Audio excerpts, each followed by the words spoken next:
Buenos dias. This is going to be One Piece chapter 995. So it looks like the cover arc story is over, and now we're just back to fan requested drawings. And for this one, we have Luffy trying to study, but gets bored right away by PN Walking Mama from Stega Ward. Okay, interesting. Yeah, let's go on to the chapter. It's called Kunuchi's Oath, and that kind of relates to the ending of the chapter anyway. But we had an interesting clash with Marco versus Big Mom, First Commander versus Yonko, and there is definitely a a decent gap in strength between the two positions. Because currently Luffy's currently around that level, I would guesstimate anyway. Just first level commander since he just recently beat Katakuri as his latest feat, and he was first level commander.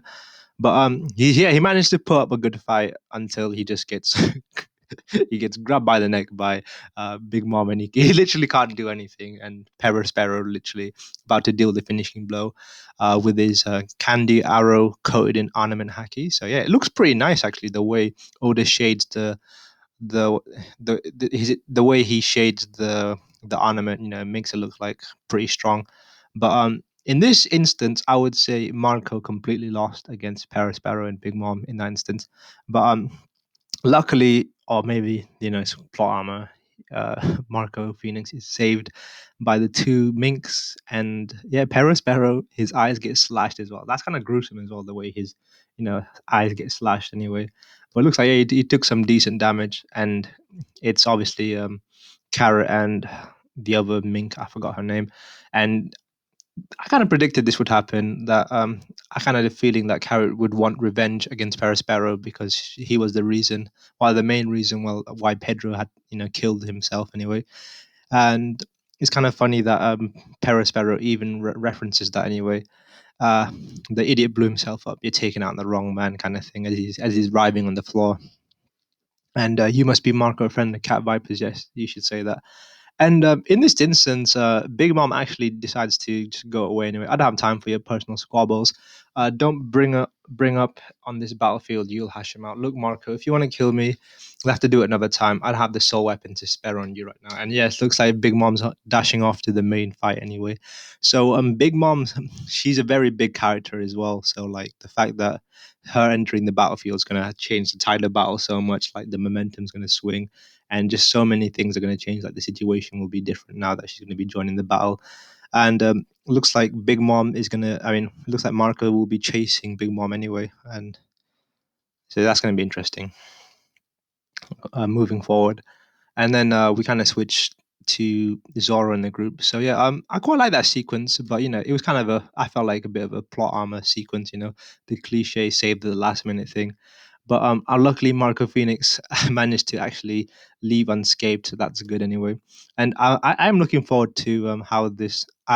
This was actually quite a good setup actually for Perospero versus Carrot. A bit of a revenge fight, and I feel kind of bad, but I don't know the other Mink's name as well.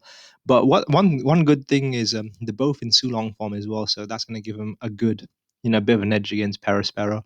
I actually don't know how strong Perospero is. I mean, he's the first son of Cat. What do you call it? Big Mom. So I'm going to give him some props. So hopefully the 2v1 will be quite a decent fight. I'm looking forward to seeing how that goes down.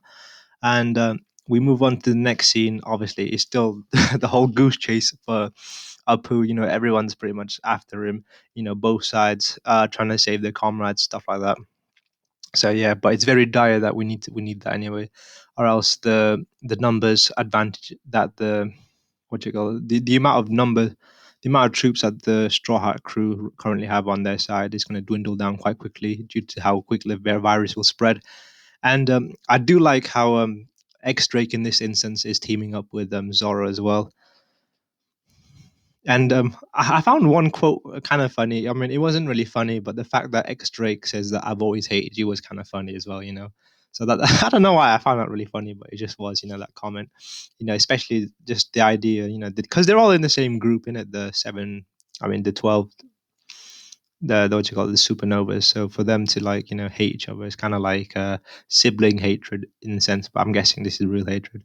And I also want to know the reason why he hates him. I guess he just hates him for no reason. All right, curse you, Drake. The moment we exposed your bruise, you showed your hide. All right, and this all right. I like how in this instance Queen's just like chilling on top. He even has time to read the everyone's bounties and stuff like that. And the other guy, all right, okay. Always best to take out the number two and threes really quickly. And they've got Judge's song among the group too. Vince Smoke, Judge. All right, that's interesting that he mentions that he's Vince Smoke, Judge's son. Maybe he has some connection to Vince Smoke. I mean, what you call it? Yeah, Judge in some way, or he knows him. So that'll be interesting. I mean, I thought it was quite a Pacific thing to bring up. Sanji's, what do you call it, his father. But I guess that could just be a throwaway line because Vince Smoke is, he's quite an infamous guy, so he always has a bit of fame. So that's maybe why he's referenced him. But yeah, and the worst thing to happen is Chopper actually starts to get a disease. So this is actually starting to get a bit more serious now that one of the Straw Hat crew members has actually got the disease. So he needs to kind of work together. I mean, so what's he got? Chopper's against the clock now. Now that he's contracted the disease himself, and especially with how deadly it is, this could be quite serious. But if we go back to the previous scene, Marco was. It looks like he was looking at the chaos that was turning on. So maybe Marco and Chopper could work together because they're both doctors to kind of solve this whole cursed disease thing. And the saddest part of this whole chapter was obviously the fight between Pepe and Usopp and Nami. Actually, I am so sad that Usopp took another L. I don't know why, because Usopp is my favorite character. I knew he was outclassed from the very beginning, but I had this slight hope that maybe Usopp would be able to like just outwit, just full on big brain moves everywhere and actually beat them. But obviously we come to reality, and the reality is like the flying six are too much for Usopp and Nami to handle. And his nose gets broken. That typical.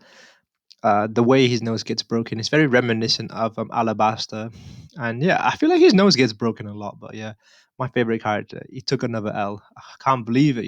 Like I want Usopp to get stronger, and I thought maybe with his new haki anyway, he might have been able to be a bit stronger, but I guess in this instance, he's just outclassed. Uh, and yeah, and this ends up with Nami actually begging for her life in front of Pepe anyway. And what Pepe actually wants is what do you call it? She wants she wants Nami to say, "My captain will never be king of the pirates." But obviously, this is quite an emotional moment. Actually, it's quite powerful because we know that Nami is she's very good at lying, and just stuff like that. She doesn't. She's a bit of a coward as well, and it just shows the amount of bravery that she has for saying, how much belief she has in and what you call it, the belief and respect she has for Luffy.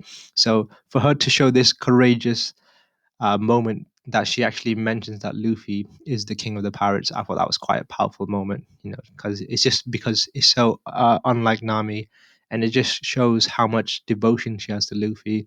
And yeah, that was pretty crazy. So, but nevertheless, looks like she is saved by the bell because Otoko actually comes in at the right time, and obviously his dog. So that's gonna be interesting. So yeah, Nami got saved by the bell. She almost got headbutted, but yeah, I was so disappointed that my boy Usopp lost that fight. That's his second L already. Like he's taking too many L's. Give my man a W. I need Usopp to get a fight. Like a good fight. I'm kind of glad it was off screen, because I didn't really want to see Usopp get beat. But yeah, that was it. Yeah, the last moment was quite, it's quite powerful that Nami couldn't bring herself to lie about, and disrespect Luffy. So I guess that is the Kunoichi's oath kind of thing.